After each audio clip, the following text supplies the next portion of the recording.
చావును చంపి నువ్వు ఇంకెప్పుడూ చనిపోనటువంటి జీవితంలోనికి పిలవటమే రక్షణ సువార్త.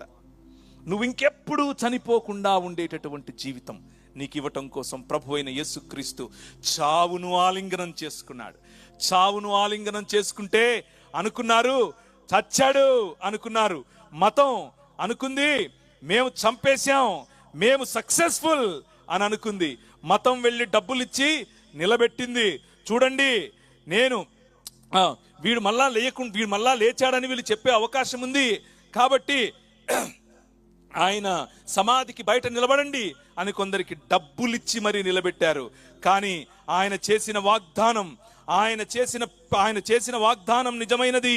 ఆయనను నేను మీకు పరిచయం చేస్తున్నాను.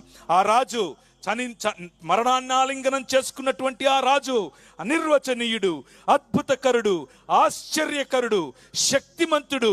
ఆకాశాలు ఆయనను పూరించలేవు, మానవ భాష ఆయనను వివరించటానికి సరిపోదు. ఆయనను మన జ్ఞానం అధిగమించలేదు. ఆయన లేకుండా మనం ఉండలేం. పరిసయ్యులు ఆయనను నిర్వహించలేకపోయారు. పిలాతు ఆయనలో ఎటువంటి తప్పు కనుక్కోలేకపోయాడు. హేరోదు ఆయనను చంపలేకపోయాడు. మరణం ఆయనను బంధించలేకపోయింది. సమాధి ఆయనను కట్టేయలేకపోయింది. That is your king. అది నీ రాజు. ఆ రాజు 3 దినములైన తరువాత మరణాన్ని జయించి తిరిగి లేచాడు. హల్లెలూయా.